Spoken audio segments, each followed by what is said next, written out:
श्री सच्चिदानंद सद्गुरु साईनाथ महाराज की जय।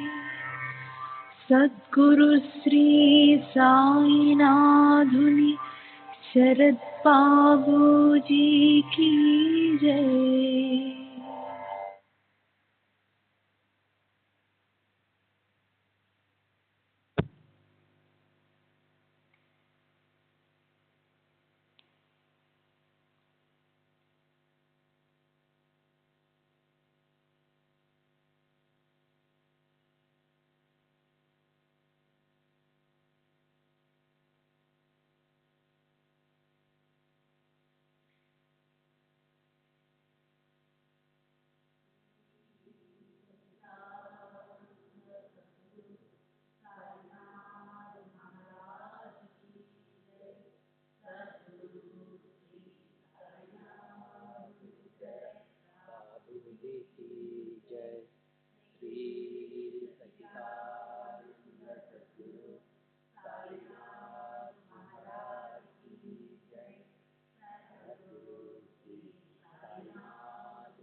श्री सच्चिदानंद सद्गुरु साईनाथ महाराज की जय। सद्गुरु श्री साईनाथ शरद बाबू जी की जय। శ్రీ సాయి సచ్చరిత్రము నిన్నటి తరువాయి. మొయినుద్దీన్ తంబోలితో కుస్తీ జీవితంలో మార్పు. షిరిడి గ్రామంలో కుస్తీలు పట్టుట వాడుక. అచ్చట మొయినుద్దీన్ తంబోలి అనేవాడు తరచుగా కుస్తీలు పట్టుచుండేవాడు. వానికి బాబాకు ఒక విషయంలోని భేదాభిప్రాయం వచ్చి కుస్తీ పట్టిరి. అందులో బాబా ఓడిపోయాను. అప్పటి నుండి బాబాకు విరక్తి కలిగి తమ దుస్తులను నివసించు రీతిని మార్చుకొనెను. లంగోటి బిగించుకొని పొడవాటి చొక్కా కఫ్నీని తొడుక్కొని నెత్తిపై గుడ్డ కట్టుకునేవారు. ఒక గోనెముక్కపై కూర్చుండేవారు. చింకి గుడ్డలతో సంతృష్టి చెందేవారు. రాజ్యభోగం కంటే దారిద్ర్యమే మేలని అడిగేవారు. పేదవారికి భగవంతుడు స్నేహితుడు అనేవారు. గంగాగిరి కూడా కుస్తీలు యందు ప్రేమ. ఒకనాడు కుస్తీ పట్టుచుండగా అతనికి వైరాగ్యం కలుగను. అదే సమయంలో దేహమును దమించి దేవుని సాహసము చేయమని ఒక శరీరవాణి అతనిని వినిపించెను. అప్పటి నుండి గంగాగిరి సంసారము విడిచెను. ఆత్మ సాక్షాత్కారం కొరకు పాటుపడెను. పునతాంబే దగ్గర నది ఒడ్డున ఒక మఠమును స్థాపించి తన శిష్యులతో నివసించుచుండెను. సాయిబాబా జనులతో కలిసి మెలిసి తిరిగేవారు కారు.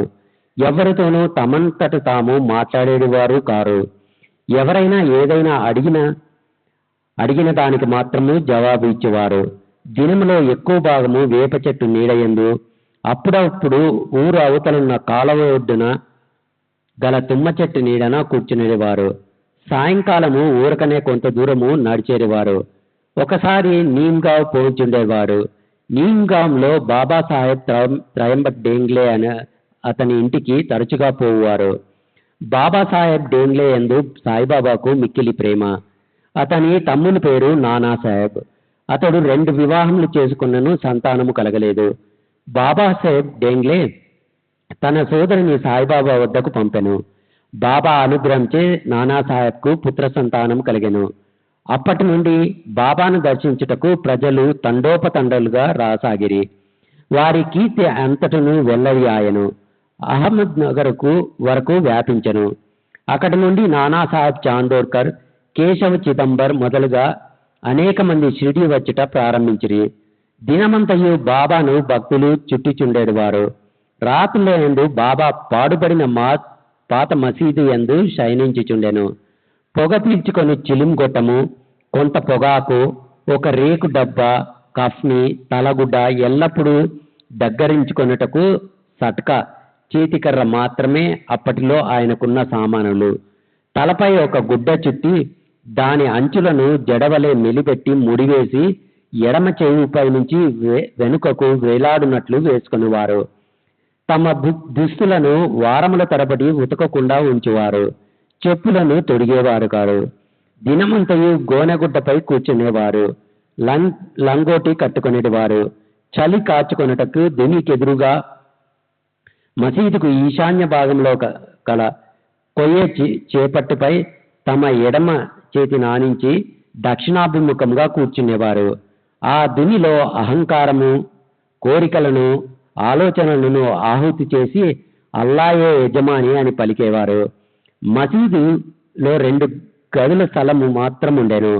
భక్తులందరూ అచ్చటనే బాబాను దర్శించుచుండిరి. 1912లో తదుపరి మసీదుకి కొన్ని మార్పులు చేయబడినవి. పాత మసీదును మరామతు చేసి నేలపై నగిషీరాళ్ళు తాపన చేసిరి. బాబా ఈ మసీదుకు రాకపూర్వము తకియాలో చాలా కాలము నివసించిరి. బాబా తమ కాళ్లకు చిన్న గజ్జలు కట్టుకుని సొగసుగా నాట్యము చేసేవారు. భక్తిపూర్వకముగా పాటలు పాడేవారు. నీళ్లను నూనెగా మార్చుట. సాయిబాబాకు దీపములన్న చాలా ఇష్టము. ఊరిలో నూనెను విక్రయించు షావుకారులను నూనె అడిగి తెచ్చి మసీదు నందు రాత్రి అంతయు దీపములు వెలిగించేవారు. కొన్నాళ్ళు ఇట్లు జరిగాను. ఒకనాడు నూనె ఇచ్చి దుకాణదారులందరూ కూడబలుకొని బాబాకు నూనె ఇవ్వకూడదని నిశ్చయించుకొనిరి. బాబా వారి దుకాణములకు ఎప్పటి వలె పోగా నూనె లేదనిరి. బాబా కలత చెందక వట్టి వత్తులు మాత్రమే ప్రమిదలో పెట్టి ఉంచెను. నూనె వ్యాపారులు ఆసక్తితో ఇదంతయు గమనించుచుండిరి. అడుగున 2-3 నూనె చుక్కలు మిగిలి ఉన్న తమ రేకు డబ్బాలో నీటిని పోసి కలయబెట్టి ఆ నీటిని త్రాగివేసిరి. ఈ విధముగా ఆ రేకు డబ్బాలోని నూనె అవశేషమును పావనము చేసిన పిమ్మట మరలా డబ్బాతో నీరు తీసుకొని ఈ నీటిని ప్రమిదలలో నింపెను. దూరముగా నిలిచి పరీక్షించుచున్న దుకాణదారులు విస్మయముందునట్లు ప్రమిదలన్నీ తెల్లవారు దాకా చక్కగా వెలుగుచుంటెను. ఇదంతయు చూచి ఆ షావుకారులు పశ్చాత్తపడి బాబాను మన్నింపమని కోరిది. బాబా వారిని క్షమించి ఇకపైనను సత్యమును అంటిపెట్టుకుని ఉండునని హితవు చెప్పి పంపివేసిరి. శ్రీ సచిదానంద సద్గురు సాయినాథ్ మహారాజ్ की जय. सद्गुरु श्री साईनाथ निशरद बाबूजी की जय.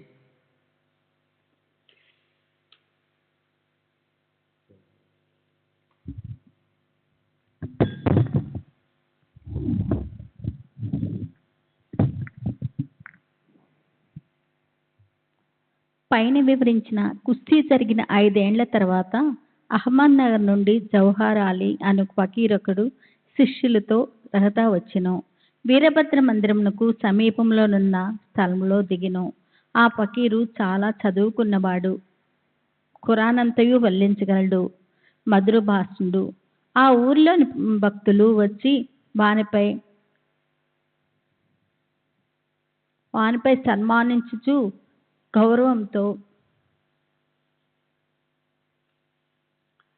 గౌరవంతో చూచుండేవారు. వారి సహాయంతో వీరభద్ర మందిరమునకు దగ్గరగా ఈద్గా అని గోడను నిర్మించుటకు పూనుకొనెను. ఈదుల్ ఫిత్ర్ అన్న పండుగ నాడు మహమ్మదీయులు నిలుచుకున్న ప్రార్థించు గోడయే ఈద్గా. ఈ విషయంలో వివాదం లేచి అది ఘర్షణలకు దారితీసెను. దానితో జవహర్ అలీ రహతా విడిచి షిరిడీ చేరి బాబాతో మసీద్ నందుండసాగెను. ప్రజలు వాని తీపి మాటలు మోసపోయిరి. అతడు బాబాను తన శిష్యుడని చెప్పువాడు. బాబా అందులో కడ్డు చెప్పక శిష్యుని వలె మసలుకొనెను. తర్వాత గురు శిష్యులిద్దరూ రహతా పోయి అచ్చట నివసించుటకు నిశ్చయించుకొనిరి. గురువునకు శిష్యుని శక్తి ఏమీ తెలియకుండెను. శిష్యునికి మాత్రం గురువు యొక్క లోపములు బాగా తెలియను. అయినప్పటికీ బాబా ఆ కపట గురువును ఎప్పుడూ అగౌరవించక శిష్య ధర్మంను శ్రద్ధగా నెరవేర్చుచుండేవారు. అప్పుడప్పుడు వారిరువురు షిరిడీకి వచ్చి పోవుచుండేవారు. కానీ అధికంగా రహతాలోనే నివసించేవారు. షిరిడీలోని సాయి భక్తులకు బాబా ఆ విధంగా రహతాలో నుండుట ఎంత మాత్రమూ ఇష్టం లేకుండెను. అందుచే వారందరూ కలిసి సాయిబాబాను మరలా షిరిడీకి పిలుచుకుని వచ్చుటకు రహతా వెళ్ళిరి. వారు రహతాలు ఈద్గా వద్ద బాబాను ఒంటరిగా చూసి వారిని తిరిగి షిరిడీ తీసుకుని పోవటకే వచ్చినామని చెప్పిరి. జవహర్ అలీ ముక్కోపి అని, ఆయన తనను విడిచిపెట్టడని, అందువల్ల వారు తన యందు ఆశ విడిచి ఫకీర్ అక్కడికి వచ్చే లోపల షిరిడీ మరలి వెళ్ళుట మంచిదని బాబా వారికి సలహా ఇచ్చెను. వారిట్లు మాట్లాడుకుంటుండగా జవహర్ అలీ అని అక్కడికి వచ్చి బాబాను తీసుకుని పోవటకు ప్రయత్నించుతున్న షిరిడీ ప్రజలపై మండిపడెను. కొంత వాదోపవాదములు జరిగిన పిమ్మట గురు శిష్యులిద్దరూ తిరిగి షిరిడీ పోవటకు నిర్ణయమైంది. వారు షిరిడీ చేరి అచ్చటనే నివసించుతుండ్రి. కొన్ని దినముల తరపిమ్మట దేవీదాస్ ఆ కపట గురువును పరీక్షించి అతని బండారం బయటపెట్టెను. చాంద్ పటేలు పెండ్లి బృందంతో బాబా షిరిడీ వచ్చుటకు 12 సంవత్సరాల ముందే 10-12 ఏళ్ల వయసులో దేవీదాసు షిరిడీ చేరెను. వారు మారుతి దేవాలయంలో నుండేవారు. దేవీదాసు చక్కని అంగ సౌష్ఠవము, తేజవంతములైన నేత్రములు కలిగి నిర్వామోహిత అవతారం వలె జ్ఞాని వలె కనపడుచుండెను. తాత్యా పాటేలు, కాశీనాథు, షిరిడీ మొదలగల అనేక మంది దేవిదాసును తమ గురువుగా భావించేవారు. తాత్యా పాటేలు, కాశీనాథ్ షింపి మొదలగల అనేక మంది దేవీదాసును తమ గురువుగా భావించేవారు. వారు జవహర్ అలీని దేవీదాస్ వద్దకు తీసుకుని వచ్చిరి.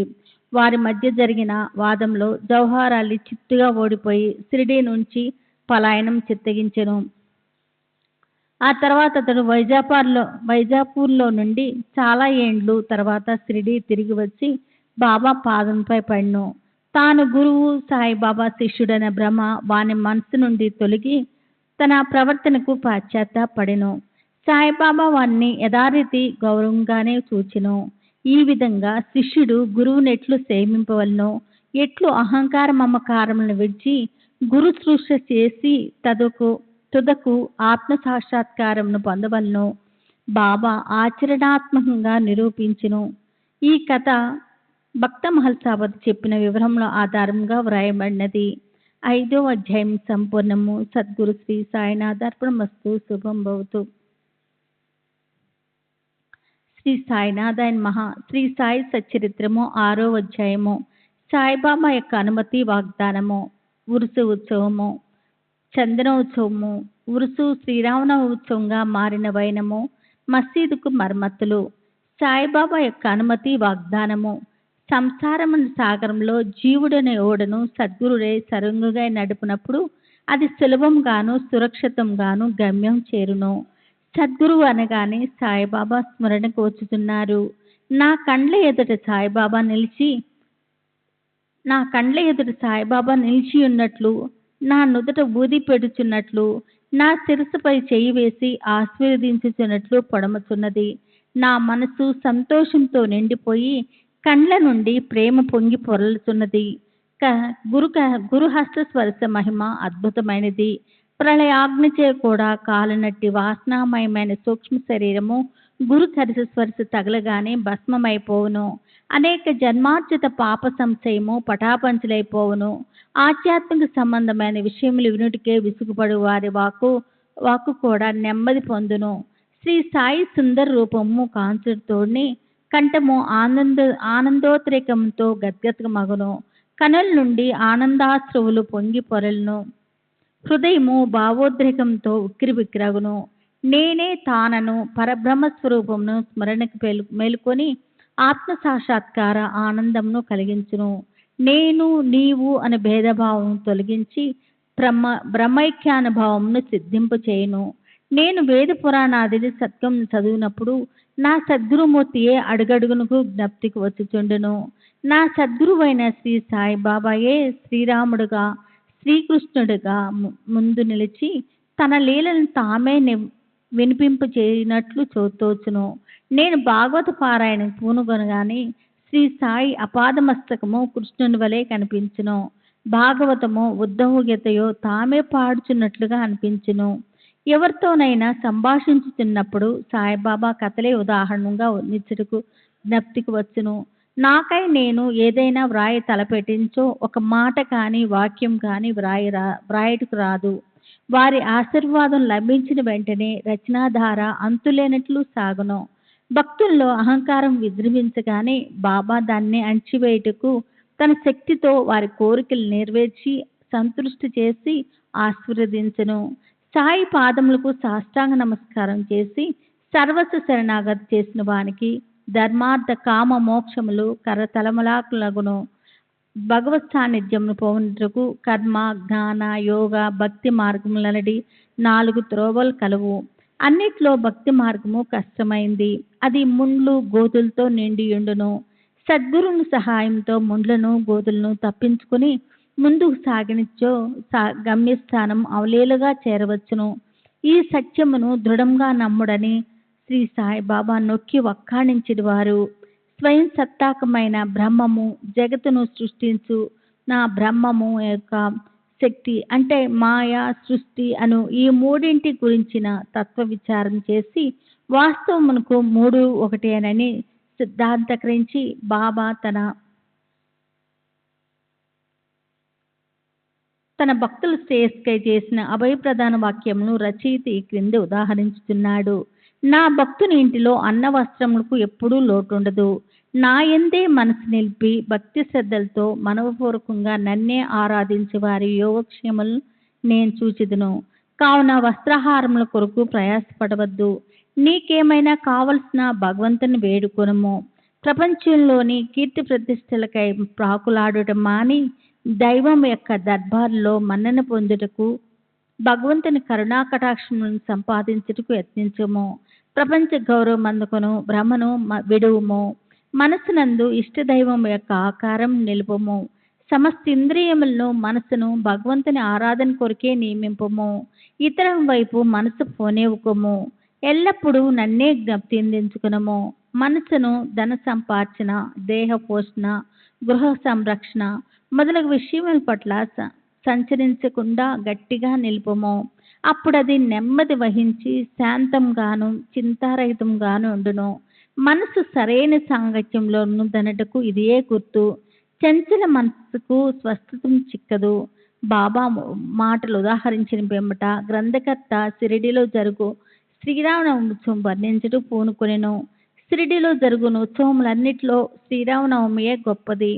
సాయిలీలా మాసపత్రికలో షిరిడిలో జరుగు శ్రీరామనవమి ఉత్సవం గురించి విపులంగా వర్ణింపబడినది. దాని సంగ్రహమేట పేర్కొనబడుతున్నది. ఉర్సు ఉత్సవం. కోపరగాంలో గోపాలరావు గుండన్నతుడు పోలీస్ సర్కిల్ ఇన్స్పెక్టర్గా నుండెను. అతని బాబాకు గొప్ప భక్తుడు. అతనికి 3 భార్యలు ఉన్నప్పటికీ సంతానం కలగలేదు. శ్రీ సాయి ఆశీర్వాదంచే అతనికి ఒక కొడుకు పుట్టెను. ఆ ఆనంద సమయంలో అతనికి షిరిడిలో ఉరుసు ఉత్సవం నిర్వహించవలని ఆలోచన కలిగినది. తన ఆలోచనలను తాత్యా కోతే పాటేలు, దాదా కోతే పాటేలు, మాధవరావు దేశపాండే తదితర తక్కిన సాయి భక్తులు మందుంచెను. వారంతా దీన్ని ఆమోదించిరి. బాబా ఆశీర్వాదంను అనుమతిని పొందిరి. ఇది 1897లో జరిగెను. ఉర్సు ఉత్సవం జరుపుకోవటానికి జిల్లా కలెక్టర్ అనుమతికై దరఖాస్తు పెట్టిరి. గ్రామ కులకర్ణి అంటే కరణము దానిపై ఏదో వ్యతిరేకంగా చెప్పినందున అనుమతి రాలేదు. కానీ బాబా ఆశీర్వదించి ఉండుచే మరలా ప్రయత్నించగా వెంటనే అనుమతి వచ్చెను. బాబా సలహా అనుసరించి ఉర్సు ఉత్సవంను శ్రీరామనవమి నాడు చేటుకు నిశ్చయించిరి. ఈ ఉర్సు ఉత్సవంకు శ్రీరామనవమి నాడు జరుపుకున్నట్లో హిందూ మహమ్మదీయుల సమైక్యతా భావము బాబా ఉద్దేశం కాబోలు. భవిష్యత్ సంఘటనలను బట్టి చూడగా బాబా సంకల్పం నెరవేరినట్లు స్పష్టమగును. ఉత్సవం జరుపుటకు అనుమతి అయితే వచ్చిన కానీ ఇతర అవాంతరములు కొన్ని తలెత్తుతున్నవి. చిన్న గ్రామమైన షిరిడిలో నీటి ఎద్దడి అధికంగా ఉండెను. గ్రామం అంతటికి 2 నూతులుండేవి. ఒకటి ఎండాకాలంలో ఎండిపోవచుండెను. రెండవ దానిలో నీళ్లు ఉప్పునేవి. ఈ సమస్యను బాబాకు నివేదించగా బాబా ఆ ఉప్పు నీటి బావిలో పువ్వులు వేసెను. ఆశ్చర్యకరంగా ఆ ఉప్పు నీరు మంచినీళ్ళుగా మారిపోయినవి. ఆ నీరు కూడా చాలకపోవచ్చే తాత్యా పాటేలు దూరం నుంచి మోటార్ల ద్వారా నీళ్లు తెప్పించెను. తాత్కాలికంగా అంగళ్ళు వెలిసినవి. కుస్తీ పోటీలు కొరకు ఏర్పాట్లు చేయబడినవి. గోపాలరావు గుండుకు మిత్రుడు కలడు. వాని పేరు దామో అన్నా కసర్. అతనిది అహ్మద్ నగరు. అతనికి 2 భార్యలు ఉన్నప్పటికీ ఉర్సు అంటే సమాజ్ చెందిన మహమ్మదీయుల మహాత్ముల దర్గాలకు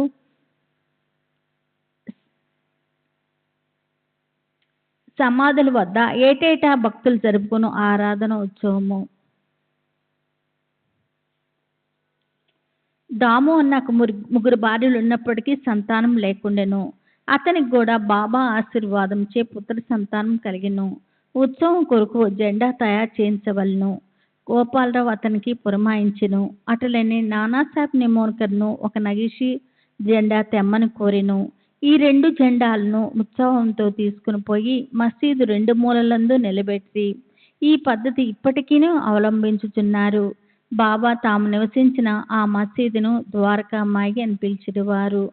శ్రీ సచిదానంద సద్గురు సాయినాథ్ మహారాజ్ కీ జై.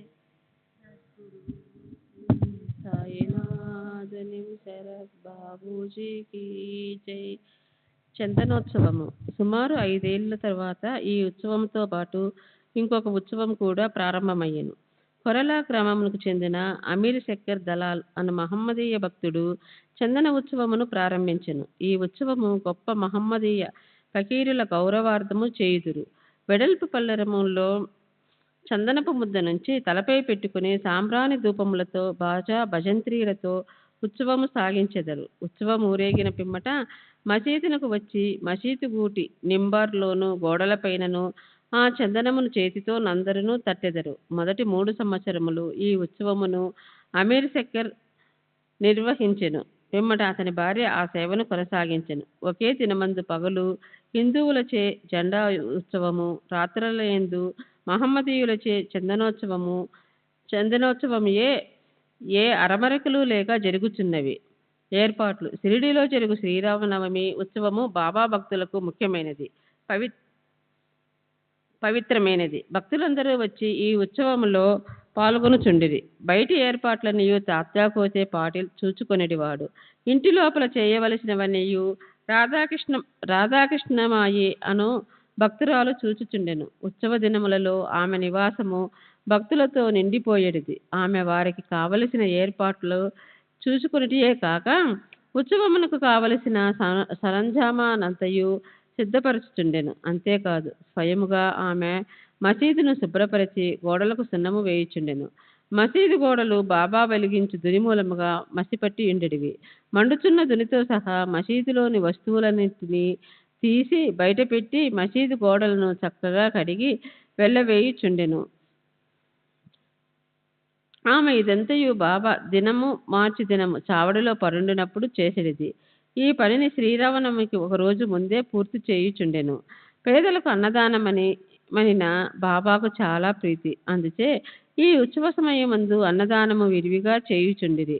భోజన పదార్థములు మిఠాయిలు రాధాకృష్ణమాయి ఇంటిలో విస్తారముగా వండబడివి. అనేక మంది సంపన్నులైన సాయి భక్తులు స్వచ్ఛందముగా పూనుకొని ఈ సేవలో పాల్గొనుచుండెడివారు. ఉరుసు శ్రీరామనవమి ఉత్సవముగా మారిన వైనము. ఈ ప్రకారముగా 1897 నుండి 1911 వరకు ఉరుసు ఉత్సవము శ్రీరామనవమి నాడు వైభవముగా జరుగుచుండెను. రాను రాను అది వృత్తియగుచు ప్రాముఖ్యం సంతరించుకొనెను. 1912లో ఈ ఉత్సవమునకు సంబంధించిన ఒక మార్పు జరిగెను. శ్రీ సాయినాథ సగుణోపాసన గ్రంథకర్త అయిన కృష్ణారావు జోగేశ్వర భీష్మ అనువాడు దాదాసాహెబ్ కబడ్డే అమరావతితో కలిసి ఉత్సవమునకు వచ్చెను. వారు దీక్షిత్వాడలో బస చేసిరి. ఉత్సవము ముందు రోజు కృష్ణారావు దీక్షిత్వాడ వాసరాలో పండుకొని ఉండెను. ఆ సమయములో లక్ష్మణరావు ఊర కాకా మహాజని పూజా పరికరముల పల్లెముతో మసీదునకు పోవుచుండెను. అతనిని చూడగానే భీష్మకు ఒక కొత్త ఆలోచన తట్టెను. వెంటనే కాకా మహాజనిని దగ్గరకు పిలిచి అతనితో ఉరుసు ఉత్సవమును శ్రీరామనవమి నాడు చేయమనుటలో భగవదుద్దేశం ఏది ఉండవచ్చును. శ్రీరామనవమి హిందువులకు చాలా ముఖ్యమైన పర్వదినం కనుక ఈ దినమందు రామజన్మోత్సవము ఏల జరపకూడదని అడిగాను. కాకా మహాజనికి ఆ ఆలోచన బాగా నచ్చినది. తమ సంకల్పమునకు బాబా అనుమతి సంపాదించుటకు అయుత్తమయ్యేది. కానీ భగవత్ సంకీర్తన చేయుటకు అంత తక్కువ వ్యవధిలో హరిదాసును సంపాదించుట కష్టము. ఈ సమస్యను కూడా తుదకు భీష్మయే పరిష్కరించెను. ఎట్లన అతని వద్ద రామాఖ్యానమను శ్రీరాముని చరిత్ర సిద్ధముగా నుండుటచే అతడే దానిని సంకీర్తన చేయుటకు కాకా మహాజని హార్మోనియం వాయించుటకు తీర్మానించిరి. చక్కెరతో కలిపిన సొంటిగుండ ప్రసాదము రాధాకృష్ణమాయి చేయుటకు ఏర్పాటయ్యను. బాబా అనుమతి పొందుటకై వారు మసీదుకు పోయిరి. సర్వజ్ఞుడైన బాబా వాడలోనేమి జరుగుతున్నదని మహాజనిని ప్రశ్నించెను. బాబా అడిగిన ప్రశ్నలోని అంతరార్థమును మహాజని గ్రహించలేక ఏమి జవాబివ్వక మౌనముగా నుండెను. బాబా అదే ప్రశ్న భీష్మాన్ని అడిగెను. అతడు శ్రీరామనవమి ఉత్సవము చేయవలయునను తమ ఆలోచనను బాబాకు వివరించి అందులకు బాబా అనుమతినివ్వవలనని కోరెను. బాబా వెంటనే ఆశీర్వదించెను. అందరూ సందర్శించి రామజయంతి ఉత్సవమునకు సంసిద్ధులైరి. ఆ మరుసటి దినము మసీదును అలంకరించిరి. రాధాకృష్ణమాయ యొక్క ఉజ్జలనిచ్చెను. దానిని బాబా ఆశ్రమం ముందు వేలాడగట్టిరి. శ్రీరామ జన్మోత్సవ వేడుక ప్రారంభమయ్యను. భీష్ముడు కీర్తన చేయుటకు లేచెను. మహాజని హార్మోనియం ముందు కూర్చునెను. అప్పుడే లెండి నుండి మసీదుకు వచ్చిన బాబా అదంతయు చూచి మహాజనిని పిలిచెను. రామ జన్మోత్సవము జరుపుటకు బాబా ఒప్పుకొనునో లేదో ఏమగునో అని జింకుచు అతడు బాబా వద్దకు వెళ్ళెను. అది అంతయు ఏమని అక్కడ ఊయల ఎందుకు కట్టిరని బాబా అతనిని అడిగెను. శ్రీరామనవమి ఉత్సవము ప్రారంభమైనదనియు అందులకై ఊయల కట్టిరనియు అతడు చెప్పెను. బాబా మసీదులో నుండి భగవంతుని నిర్గుణ స్వరూపమును సూచించు నింబార్ గూడు నుండి 2 పూలమాలలు తీసి ఒకటి మహజని మెడలో వేసి మరొకటి భీష్మకు పంపెను. హరికథ ప్రారంభమయ్యెను. రామకథ సంకీర్తనము ముగియగానే బాజా భజంత్రీ ధ్వనుల మధ్య శ్రీరామచంద్రమూర్తికి జై అను జయ జయ ధ్వనములు చేయుచు పరమోత్సాహముతో అందరూ ఒకరిపైనొకరు గులాల్ ఎర్రని రంగు పొడి చల్లుకొనిది. అందులోనొక గర్జన వినబడెను. భక్తులు చల్లుకొనుచుండిన గులాల్ ఎటులనో పోయి బాబా కంటిలో పడెను. బాబా కోపంతో బిగ్గరగా తిట్టుట ప్రారంభించెను. ఇది చూచి చాలా మంది భయముతో పారిపోయిరి. కానీ బాబా యొక్క సన్నిహిత భక్తులు మాత్రము అవన్నీ తిట్ల రూపముగా బాబా తమకిచ్చిన ఆశీర్వాదములని గ్రహించి కదలక అక్కడనే ఉండిరి. శ్రీరామ జయంతి నాడు రావణుడనే అహంకారాది అరిషడ్వర్గములను సంహరించుటకు శ్రీ సాయి రూపంలోనున్న శ్రీరాముడు ఆగ్రహించుట సహజమే కదా అని భావించిరి. షిరిడీలో ఏదైనా క్రొత్తది ప్రారంభించినప్పుడెల్లా బాబా కోపించుట యొక్క రివాజు. దీనిని తెలిసిన వారు గమ్మున నూరకుండిరి. తన ఊయలను బాబా విరుచునను భయముతో రాధాకృష్ణమాయి మహజనిని పిలిచి ఊయలను తీసుకుని రమ్మనెను. మహజని పోయి దానిని విప్పుచుండగా బాబా అతని వద్దకు పోయి ఊయలను తీయవలదని చెప్పెను. కొంతసేపటికి బాబా శాంతించెను. ఆనాటి మహాపూజ హారతి మొదలగునవి ముగిసెను. సాయంత్రము మహాజని పోయి ఊయలను విప్పుచుండగా ఇంకనూ దాని అవసరమున్నదని కనుక దానిని విప్పవద్దని బాబా అతనిని వారించెను. రామనవమి మరుసటి దినమున జరుపు గోపాల కలోత్సవముతో గాని ఉత్సవము పూర్తి కాదన్న విషయము అప్పుడు భక్తులకు స్ఫురించెను. మరునాడు శ్రీకృష్ణ జననము నాడు పాటించు కాలహండి అను ఉత్సవము జరిపిరి. కాలహండి అనగా నల్లని కుండలో అటుకులు, పెరుగు, ఉప్పు, కారము కలిపి వేలాడగట్టెదరు. శ్రీ సచిదానంద సద్గురు సాయినాథ్ మహారాజ్ కి జై. సద్గురు శ్రీ సాయినాథ్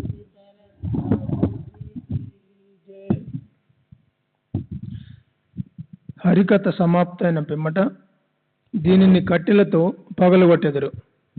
రాలిపడిన అటుకులను భక్తులకు ప్రసాదముగా పంచిపెట్టెదరు.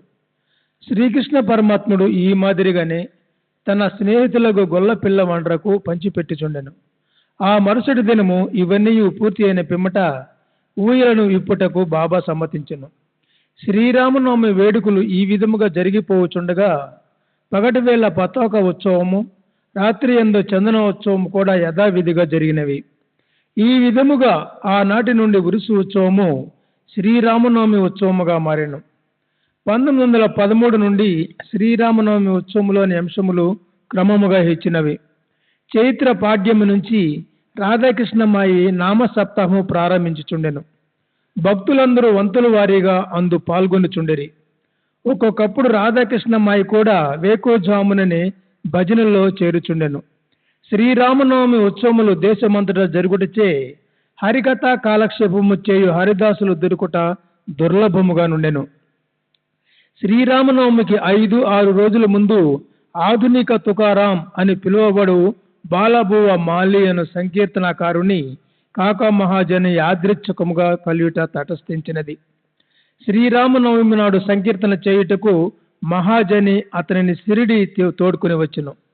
ఆ మరు సంవత్సరం కూడా అనగా 1914లో తన స్వగ్రామమైన సతారా జిల్లా బృహద సిద్ధకవటే గ్రామంలో ప్లేగు వ్యాపించి ఉండుట చేత బాలబువ సతార్కర్ సంకీర్తన కార్యక్రమము లేక ఖాళీగా ఉండెను.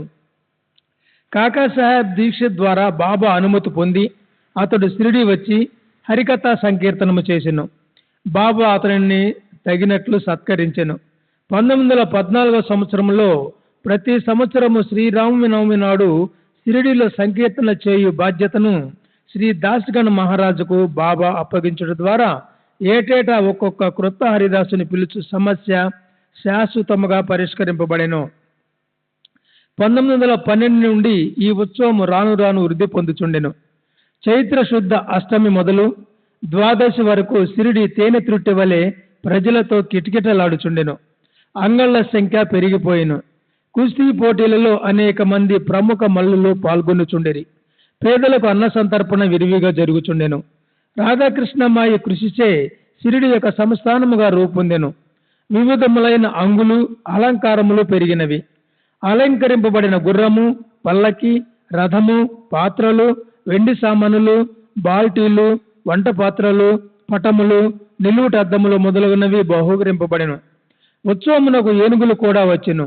ఇవన్నీ ఎంత హెచ్చినప్పటికీ సాయిబాబా వీనిని ఏమాత్రము లక్ష్య పెట్టక యథాపూర్వము నిరాడంబరులై ఉండేవారు. ఈ ఉత్సవములో గమనించవలసిన ముఖ్యమైన విషయమేమనగా హిందువులు మహమ్మదీయులు ఎట్టు అరమరికలు లేక కలిసిమెలిసి ఉత్సవంలో పాలు పంచుకునేవారు. ఈనాటి వరకు ఎటువంటి మత కలహములు షిరిడీలో తలెత్తలేదు. మొదట 5,000 నుండి 7,000 వరకు యాత్రికులు వచ్చేవారు. క్రమముగా ఈ సంఖ్య 75,000కు పెరిగింది. అంత పెద్ద సంఖ్యలో జనులు గుమిగూడినప్పటికీ ఎన్నడూ అంటువ్యాధులు కానీ అల్లర్లు కానీ సంభవించలేదు. మసీదుకు మరమ్మతులు. గోపాలరావు గుండునకు ఇంకొక మంచి ఆలోచన తట్టెను. ఉరుసు ఉత్సవమును ప్రారంభించిన విధముగానే మసీదును తగినట్లుగా తీర్చిదిద్దవలనని నిశ్చయించుకున్నాను. మసీదు మరమ్మతు చేయు నిమిత్తమై రాళ్లను తెప్పించి చెక్కించెను. కానీ ఈ పని బాబా అతనికి నియమించలేదు. నానాసాహెబ్ చందర్ కొరకు ఆ సేవ లభించినది. రాళ్ల తాపన కార్యము కాకాసాహెబ్ దీక్షిత్కు నియోగించబడెను. మసీదుకు మరమ్మతులు చేయటం మొదట బాబాకు ఇష్టం లేకుండాను. కానీ భక్తులకు మహల్సపతి కల్పించుకొని ఎటులనో బాబా అనుమతిని సాధించెను.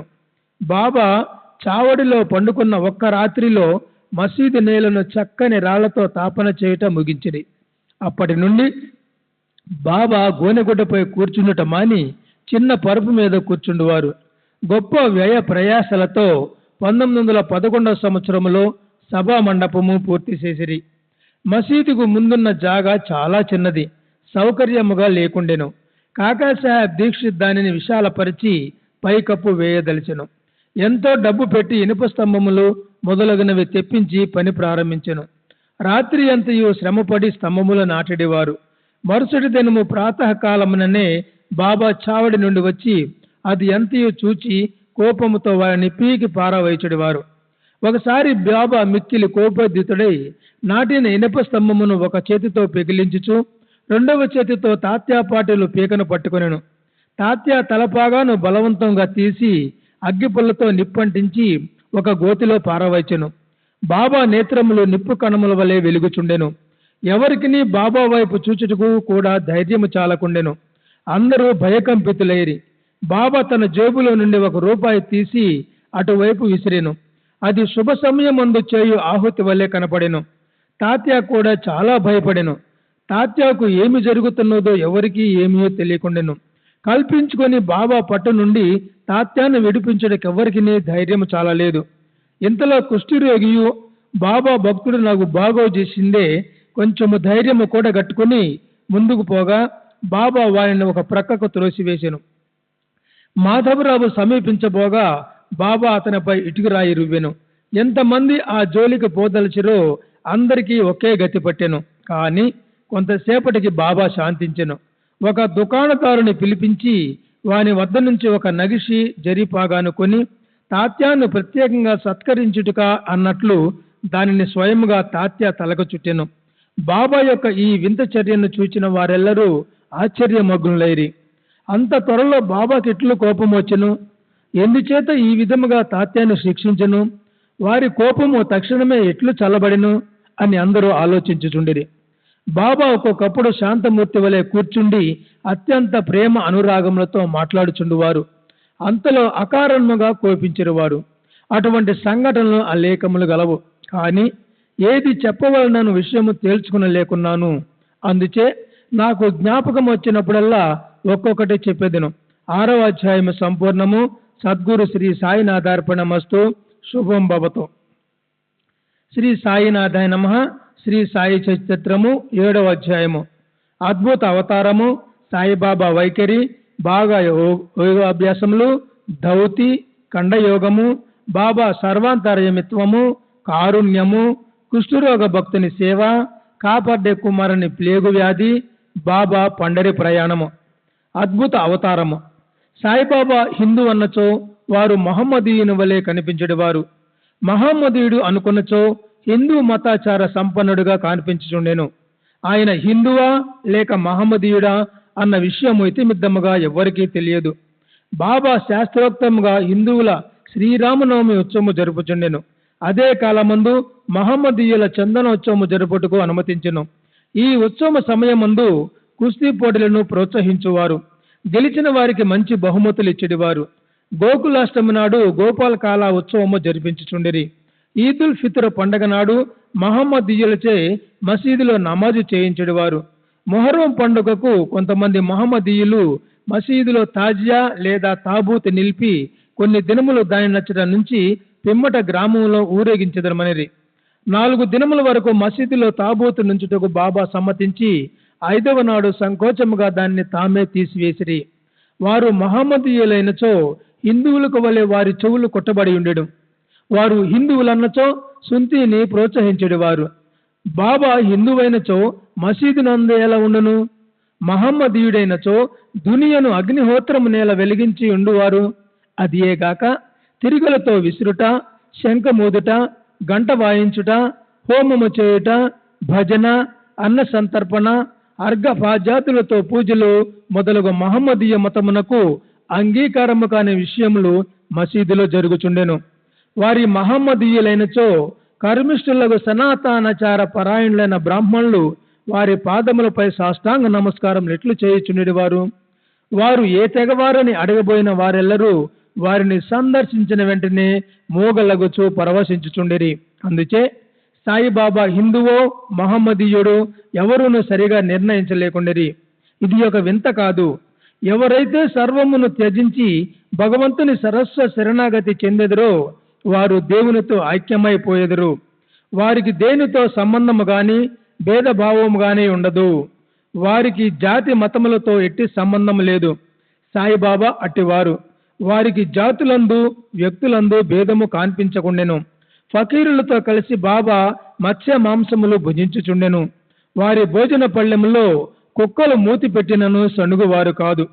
శ్రీ సాయి అవతారము విశిష్టమైనది, అద్భుతమైనది. నా పూర్వ సుకృతముచే వారి పాదముల చెంత కూర్చుని భాగ్యము లభించినది. వారి సాంగత్యము లభించుట నా అదృష్టము. వారి సన్నిధిలో నాకు కలిగిన ఆనంద ఉల్లాసములు చెప్పనలవి కావు. సాయిబాబా నిజముగా శుద్ధానంద చైతన్యమూర్తులు. నేను వారి గొప్పతనమును విశిష్టతను పూర్తిగా వర్ణించలేను. ఎవరు వారి పాదములు నమ్మెదరో వారికి ఆత్మానుసంధానము కలుగును. సన్యాసులు, సాధకులు, ముముక్షులు తదితరులు అనేక మంది సాయిబాబా వద్దకు వచ్చేవారు. బాబా వారితో కలిసి నవ్వుచూ సంభాషించుచూ సంచరించుచున్నప్పటికీ వారి నాలుగుపై అల్లా మాలిక్ అను మాట ఎప్పుడూ నాట్యమాడుచుండేది. వారికి వాద వివాదములు గాని చర్చలు గాని ఇష్టం లేదు. అప్పుడప్పుడు కోపము వహించినప్పటికీ వారెల్లప్పుడూ శాంతముగాను సంయమనముతోనూ ఉండేవారు. ఎల్లప్పుడూ పరిపూర్ణ వేదాంత తత్వమును బోధించుచుండువారు. ఆఖరి వరకు బాబా ఎవరో ఎవరికీ తెలియనే లేదు.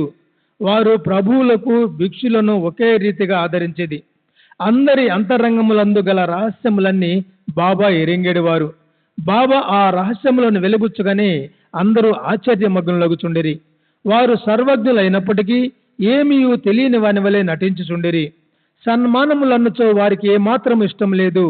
సాయిబాబా నైజం అట్టిది. మానవ దేహంతో సంచరించున్నప్పటికీ వారి చర్యలను బట్టి చూడ వారి సాక్షాత్తు భగవంతుడని చెప్పవలను. వారిని చూచిన వారందరూ వారు షిరిడీలో వెలిసిన భగవంతుడే అని అనుకొనిచుండిరి. వట్టి మూర్ఖుడనైన నేను బాబా మహిమలను ఎట్లు వర్ణించగలను? సాయిబాబా వైఖరి. షిరిడీ గ్రామంలోనున్న శని, గణపతి, పార్వతి, శంకర, గ్రామదేవత, మారుతి మొదలైన దేవాలయములన్నిటినీ తాత్యాపాటిల ద్వారా బాబా మరమ్మతు చేయించెను. వారి దానగుణము ఎన్నదగినది. దక్షిణ రూపముగా వసూలైన పైకమనంతయు ఒక్కొక్కరికి రోజుకొక్కింటికి 50 రూపాయలు, 20 రూపాయలు, 15 రూపాయల చొప్పున ఇచ్చవచ్చినట్లు పంచిపెట్టేవారు. బాబాను దర్శించిన మాత్రమున ప్రజలు శుభములు పొందేవారు. రోగులు ఆరోగ్యవంతులగుచుండిరి. దుర్మార్గులు సన్మార్గులుగా మారుచుండిరి. కుష్ఠువారు కూడా రోగ విముక్తులు అగుచుండిరి. అనేకులకు కోరికలను నెరవేరుచుండెను. ఎటువంటి మందులు పసరులతో పని లేకుండానే గ్రుడ్డి వారికి దృష్టి వచ్చుచుండెను. కుంటి వారికి కాళ్ళు వచ్చుచుండెను. అంతులేని బాబా గొప్పతనమును సారమును ఎవరు కనుగొనుచుండిరి? వారి కీర్తి నలుమూలలో వ్యాపించెను. అన్ని దేశముల నుండి భక్తులు షిరిడీకి తండోపతండములుగా రాసాగిరి. బాబా ఎల్లప్పుడూ దునికి ఎదురుగా ధ్యానమగ్నులై కూర్చుండేవారు. ఒక్కొక్కప్పుడు మలమూత్ర విసర్జన కూడా అక్కడే చేసేవారు. ఒక్కొక్కప్పుడు స్నానము చేసేవారు, మరొకప్పుడు స్నానము లేకుండానే ఉండేవారు. తొలి దినములలో బాబా తెల్లటి తలపాగా, శుభ్రమైన ధోవతి, చొక్కా ధరించేవారు. మొదటి రోజులలో వారు వైద్యం చేసేవారు. గ్రామములో రోగులను పరీక్షించి ఔషధములు ఇచ్చేవారు. వారు చేతితో ఇచ్చిన మందులు అద్భుతముగా పనిచేయుచుండెను. వారికి గొప్ప హకీం అంటే వైద్యుడు అని పేరు వచ్చెను. ఈ సందర్భంలో ఒక ఆసక్తికరమైన సంఘటన చెప్పవలను. ఒక భక్తునికి కండ్లు వాచి మిక్కిలి ఎర్రబడెను. షిరిడీలో వైద్యుడు దొరకలేదు. ఇతర భక్తులు అతనిని బాబా వద్దకు కొనిపోయిరి. సామాన్యముగా అట్టి రోగులకు అంజనములు, ఆవు పాలు, కర్పూరంతో చేసిన ఔషధములు వైద్యులు ఉపయోగించెదరు. కానీ బాబా చేసిన చికిత్స విలక్షణమైనది. నల్ల జీడి గింజలను నూరి 2 మాత్రలుగా చేసి ఒక్కొక్క కంటిలో ఒక్కొక్క దానిని పెట్టి గుడ్డతో కట్టుకట్టిరి. మరుసటి దినము ఆ కట్లను విప్పి నీళ్లను ధారగా పోసిరి. కండ్లలోని పుసి తగ్గి కంటి పాపలు తెల్లబడి శుభ్రమయ్యను. నల్లజీడి పిక్కలను నూరి కండ్లలో పెట్టినను సున్నితమైన కండ్లు మండనే లేదు. అటువంటి చిత్రములు అనేకములు గలవు. కానీ అందు ఇదొకటి మాత్రమే చెప్పబడినది. బాబా యోగ అభ్యాసములు. సాయిబాబాకు సకల యోగ ప్రక్రియలు తెలిసి ఉండెను. ధౌతి, ఖండయోగము, సమాధి మున్నగు షడ్విధ యోగ ప్రక్రియలందు బాబా ఆరితేరిన వారు. అందులో 2 మాత్రమే ఇక్కడ వర్ణించబడినవి. ధౌతి. మసీదుకు చాలా దూరమున ఒక మర్రి చెట్టు కలదు. అక్కడ ఒక బావి కలదు. ప్రతి 3 రోజులకు ఒకసారి బాబా ఆ చెట్టుకు పోయి ముఖ ప్రక్షాళనము, స్నానము చేయుచుండెను. ఆ సమయంలో బాబా తన ప్రేగులను బయటికి వెడలగ్రెక్కి వాటిని నీటితో శుభ్రపరిచి ప్రక్కనున్న నేరేడు చెట్టుపై ఆరవేయుట షిరిడీలోని కొందరు కండ్లారా చూచి చెప్పిరి. మామూలుగా ధౌతి అనగా 3 అంగుళముల వెడల్పు 22.5 అడుగుల పొడవు గల గ్రుడ్డని మింగి కడుపులో అరగంట వరకు ఉండనిచ్చి పిమ్మట తీసేదరు. కానీ బాబా చేసిన ధౌతి చాలా విశిష్టము, అసాధారణమైనది. ఖండయోగము. బాబా తన శరీర అవయములన్నీ వేరు చేసి మసీదు నందు వేరువేరు స్థలములలో విడిచిపెట్టువారు. ఒకనాడు ఒక పెద్ద మనిషి మసీదుకు పోయి బాబా అవయములు వేరువేరు స్థలములందు పడి ఉన్నట్టు చూచి భయకంపితుడై బాబాను ఎవరో కూని చేసిరనుకుని గ్రామ మున్సబు వద్దకు పోయి ఫిర్యాదు చేయ నిశ్చయించుకునేను. కానీ మొట్టమొదట ఫిర్యాదు చేసిన వానికి ఆ విషయం గురించి కొంచెమైనా తెలిసి ఉండినని తననే అనుమానించెదరని భయపడి ఊరుకొనేను. మరుసటి దినం అతడు మసీదుకు పోగా బాబా ఎప్పటి వలె హాయిగా కూర్చుని ఉన్నట్టు చూచి ఆశ్చర్యపడిను. ముందు దినము తాను చూసినదంతయు భ్రాంతి అనుకొనెను. చిరు ప్రాయము నుండి బాబా వివిధ యోగ ప్రక్రియలు చేయుచుండెను. వారి యోగ స్థితి ఎవరికిని అంతుబట్టనిది. రోగుల వద్ద నుంచి డబ్బు పుచ్చుకొనక ఉచితముగా చికిత్స చేయుచుండిరి. ఎందరో పేదలు, వ్యధార్థులు వారి అనుగ్రహము వల్ల స్వస్థత పొందిరి. నిస్వార్థముగా వారు చేయి సత్కారముల వల్లనే వారికి గొప్ప కీర్తి వచ్చెను. బాబా తన సొంతము కొరకు ఏమీ చేయక ఇతరుల మేలు కొరకే ఎల్లప్పుడూ పాటుపడేవారు. ఒక్కొక్కప్పుడు ఇతరుల వ్యాధిని తమపై వేసుకొని ఆ బాధను తాము అనుభవించేవారు. అటువంటి సంఘటన ఒక దానిని ఈ దిగువ పేర్కొందము.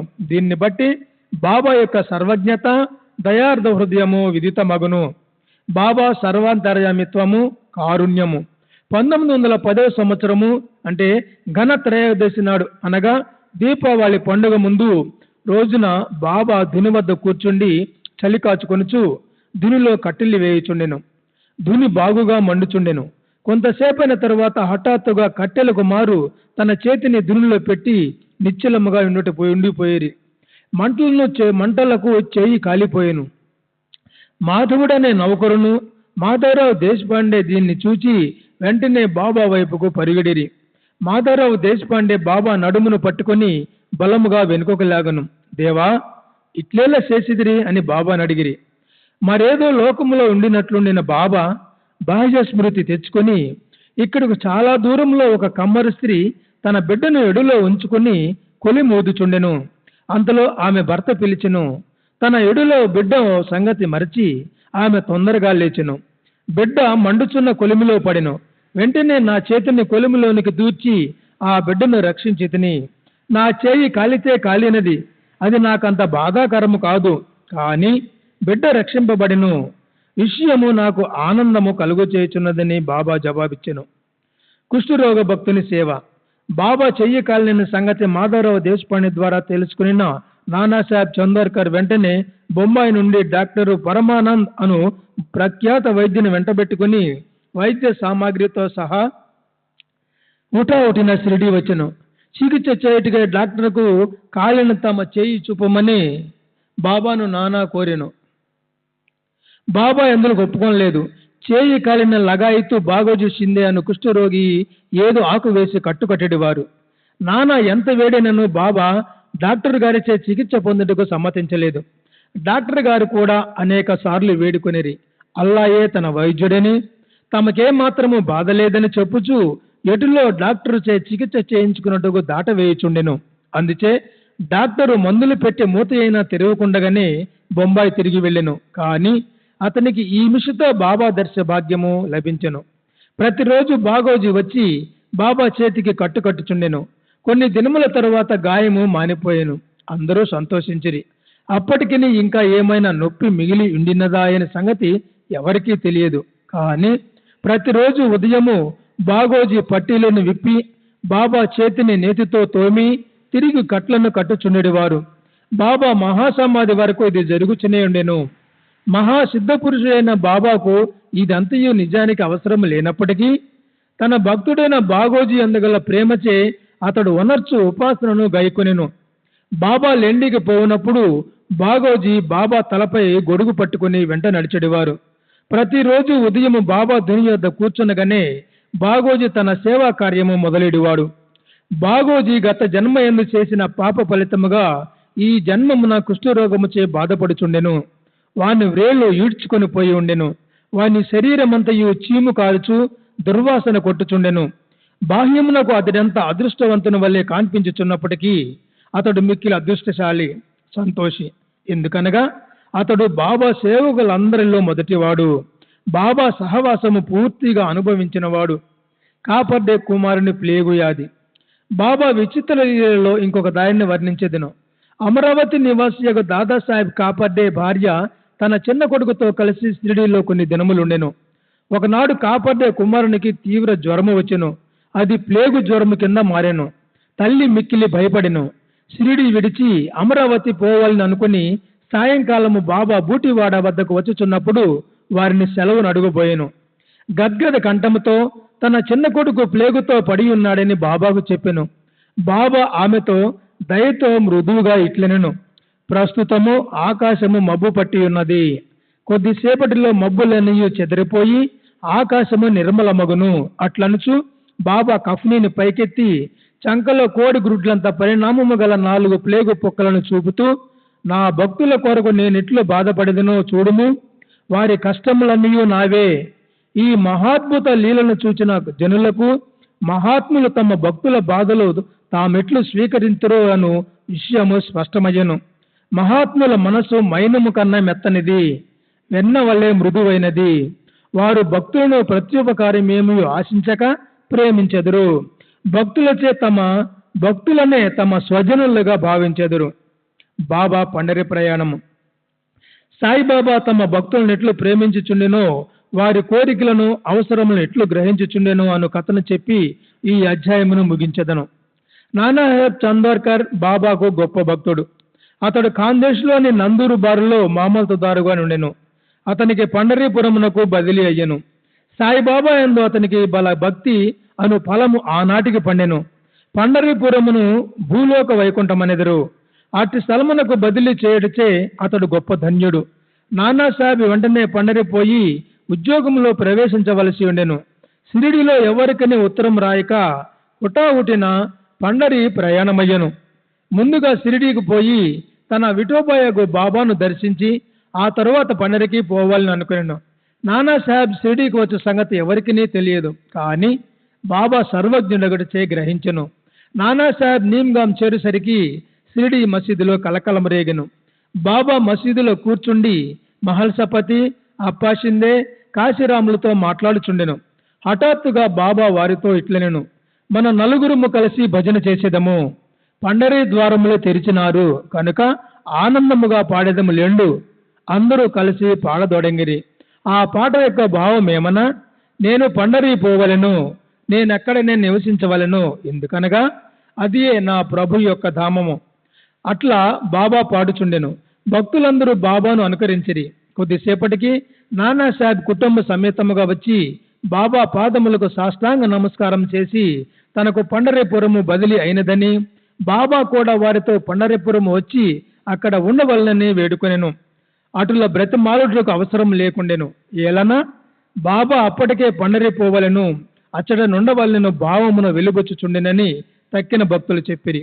ఇది విని నానా మనస్సు కరిగి బాబా పాదములపై పడెను.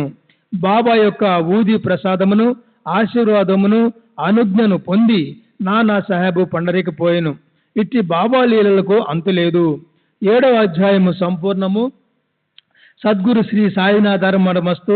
శుభం భవతు. మొదటి రోజు పారాయణ సమాప్తం. శ్రీ సాయినాథాయ నమః. శ్రీ సాయి సచరిత్రము 2వ రోజు పారాయణము 8వ అధ్యాయము. మానవ జన్మ యొక్క ప్రాముఖ్యము, బాబా యొక్క భిక్షాటనము, బాయిజాబాయి యొక్క ఎనలేని సేవ, ముగ్గురి పడక స్థలము, రహతా నివాసి కుశాల్ చంద్. మానవ జన్మ యొక్క ప్రాముఖ్యము. ఈ అద్భుత విశ్వమందు భగవంతుడు కోటాను కోట్ల జీవులను సృష్టించి ఉన్నాడు. దేవ, యక్ష, గంధర్వాదులు, జంతు కీటకాదులు, మనుష్యులు మొదలగు వారిని సృష్టించెను. స్వర్గము, నరకము, భూమి, మహాసముద్రము, ఆకాశమునందు నివసించు జీవకోటి అంతయు సృష్టించెను. వీరిలో ఎవరి పుణ్యం ఎక్కువగునో వారు స్వర్గమునకు పోయి వారి పుణ్యఫలము అనుభవించిన పిమ్మట త్రోసివేయబడుదురు. ఎవరి పాపము ఎక్కువగునో వారు నరకమునకు పోదురు. అచ్చట వారు పాపములకు తగినట్లు బాధలను పొందెదరు. పాప పుణ్యములు సమానమగనప్పుడు భూమిపై మానవులుగా జన్మించి మోక్ష సాధనమునకై అవకాశముగాంచెదరు. వారి పాప పుణ్యములు నిష్క్రమించినప్పుడు వారికి మోక్షము కలుగును. వేయేల మోక్షము గాని పుట్టుక గాని వారు చేసుకున్న కర్మపై ఆధారపడి ఉండును. మానవ శరీరం యొక్క ప్రత్యేక విలువ. జీవకోటి అంతటికి ఆహారము, నిద్ర, భయము, సంభోగము సామాన్యము. మానవునికి ఈగాక మరొక ప్రజ్ఞ గలదు, అదియే జ్ఞానము. దీని సహాయంలోనే మానవుడు భగవత్ సాక్షాత్కారము పొందగలడు. ఇంకే జన్మమందును దీనికి అవకాశం లేదు. ఈ కారణము చేతనే దేవతలు సైతము మానవ జన్మను ఈర్ష్యతో చూచెదరు. వారు కూడా భూమిపై మానవ జన్మమెత్తి మోక్షమును సాధించవలనని కోరెదరు. కొంతమంది మానవ జన్మము చాలా నీచమైనదనియు, చీము, రక్తము, మలములతో నిండి ఉండుననియు, తుదకు శిథిలమై రోగమునకు మరణమునకు కారణమగుచుందురు అని అందురు. కొంతవరకు అది కూడా నిజమే. ఎన్ని లోపములున్నప్పటికీ మానవునకు జ్ఞానమును సంపాదించే శక్తి గలదు. శరీర ముందుటి చేతనే కదా మానవుడు తన దేహం యొక్క జగత్తు యొక్క అనిత్యత్వమును గ్రహించి ఇంద్రియ సుఖముల పట్ల విరక్తి పొంది నిత్యానిత్య వివేకముతో కడకు భగవత్ సాక్షాత్కారము పొందుచున్నాడు. శరీరము మలభూయిష్టమైనదని నిరాకరించినతో మోక్షమును సంపాదించుట అవకాశమును పోగొట్టుకునేదము. దేహమును ముద్దుగా పెంచి విషయ సుఖములు మరిగినచో నరకమున పడేదము. ఉచితమైన మార్గమేమనా దేహమును అశ్రద్ధ చేయకూడదు. దానిని లోలత్వంతో పోషించనకూడదు. తగు జాగ్రత్త మాత్రమే తీసుకునవలెను. గుర్రపు రౌతు తమ గమ్యస్థానము చేరు వరకు గుర్రమును ఎంత జాగ్రత్తగా చూచుకునో అంత జాగ్రత్త మాత్రమే తీసుకునవలెను. ఈ శరీరమును మోక్ష సాధన లేక ఆత్మ సాక్షాత్కారము కొరకు వినియోగించవలెను. ఇదియే జీవుని పరమావధి అయి ఉండవలెను. భగవంతుడు అనేక జీవులను సృష్టించినప్పటికీ అతనికి సంతృష్టి కలగలేదు. ఎందుకనగా భగవంతుని శక్తిని అవేవియు గ్రహించలేకపోయినవి. అందుచేత భగవంతుడు ప్రత్యేకంగా మానవుని సృష్టించెను. వారికి జ్ఞానమనే ప్రత్యేక శక్తినిచ్చెను. మానవుడు భగవంతుని లీలలను, అద్భుత కార్యములను, శేముషి విజ్ఞానములను చూచి పరవశమొందినప్పుడు భగవంతుడు మిక్కిలి సంతృష్టి చెంది ఆనందించును. అందుచే మానవ జన్మ పొందుట లభించుట గొప్ప అదృష్టము. బ్రాహ్మణ జన్మ పొందుట అందులోనూ శ్రేష్టము. అన్నిటికంటే గొప్పది సాయిబాబా చరణార విందములపై సరస్వ శరణాగతి చేయు అవకాశము కలుగుట. మానవుని విద్యుక్త ధర్మము. మానవ జన్మ విలువైనదనియు దానికి ఎప్పటికైనాను మరణము అనివార్యమని గ్రహించి మానవుడు ఎల్లప్పుడూ జాగరూకుడై ఉండి జీవిత పరమాధిని సాధించుటకు యత్నించవలెను. ఏ మాత్రమును అశ్రద్ధ గాని ఆలస్యము గాని చేయరాదు. త్వరలో దాన్ని సంపాదించుటకు యత్నించవలెను. భార్య చనిపోయిన వాడు రెండవ భార్య కొరకు ఎంత ఆతురపడునో, తప్పిపోయిన యువరాజుకై చక్రవర్తి ఎంతగా వెతక యత్నించునో అటులనే విసుగు విరామము లేక రాత్రింబవళ్ళు కృషి చేసి ఆత్మ సాక్షాత్కారమును సంపాదించవలను. బద్ధకము, అలసత్వము, కునుకుపాట్లు దూరము నడిచి అహోరాత్రములు ఆత్మనందే ధ్యానం నిలుపవలను. ఈ మాత్రము చేయలేనిచో మనము పశుప్రాయుల మగుదము. శ్రీ సచిదానంద సద్గురు సాయినాథ్ మహారాజ్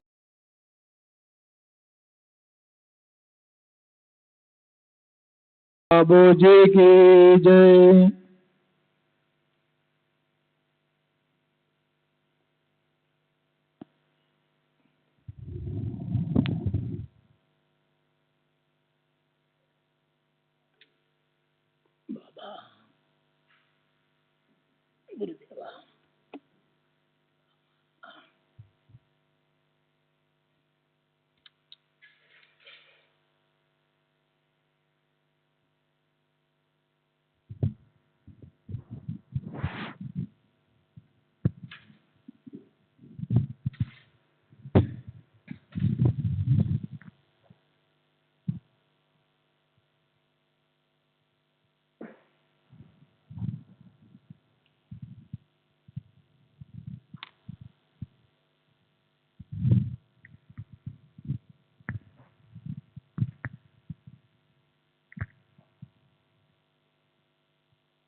श्री सच्चिदानंद सद्गुरु साईनाथ महाराज की जय.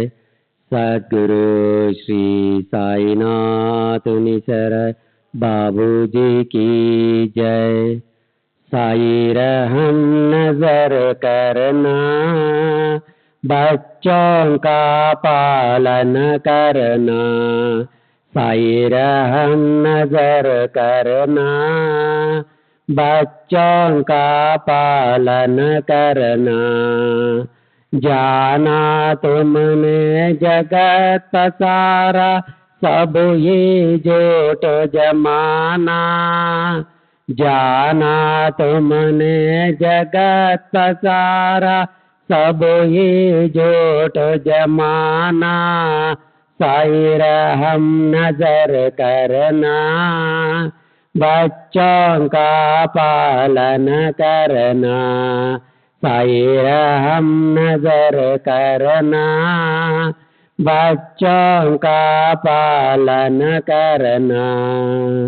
मैं अंधा हूँ बंदा आपका, मुझसे पथ दिखलाना. मैं अंधा हूँ बंदा आपका, मुझसे पथ दिखलाना. साई रहम नजर करना, बच्चों का पालन करना. साई रहम नजर करना, बच्चों का पालन करना. दास गणों कहे अब क्या बोलो, थक गए मेरी रसना. दास गणों कहे अब क्या बोलो, थक गए मेरी रसना. साई रहम नजर करना, बच्चों का पालन करना. साई रहम नजर करना, बच्चों का पालन करना, रहम नजर कर अब मोरे साई, तुम बिना नहीं मुझे माँ बाप भाई, रहम नजर कर मैं अंधा हूँ बंदा तुम्हारा, मैं अंधा हूँ बंदा तुम्हारा, मैं ना जानो, मैं ना जानो, मैं ना जानो, अल्लाह इलाही रहम नजर कर, रहम नजर कर अब मोरे साई, तुम बिना नहीं मुझे माँ बाप भाई, रहम नजर कर खाली जमाना मैंने गमाया, खाली जमाना मैंने गमाया, साथिया के रखा, साथिया के रखा, साथिया के रखा, तुम बिना कोई, रहम नजर कर, रहम नजर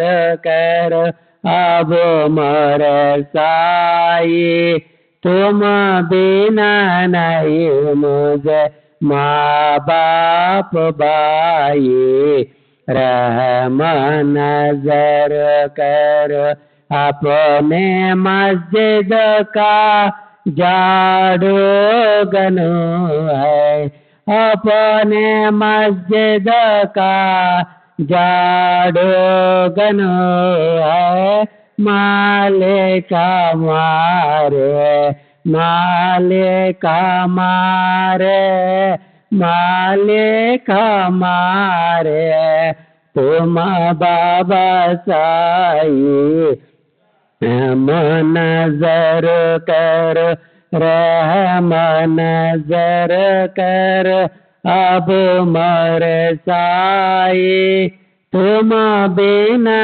नहीं मुझे माँ बाप भाई, रहम नजर करो।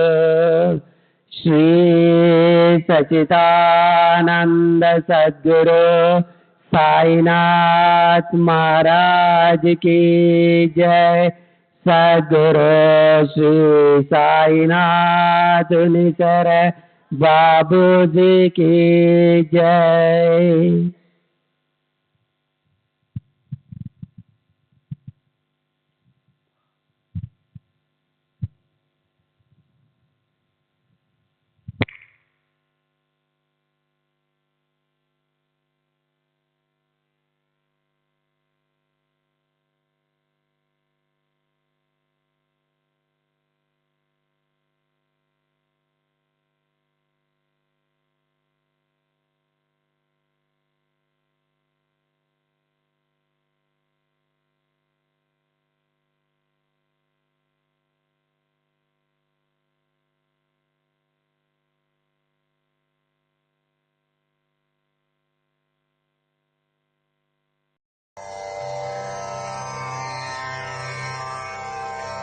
श्री सच्चिदानंद सद्गुरु साईनाथ महाराज की जय। सद्गुरु श्री साईनाथुनि शरद बाबू जी की जय।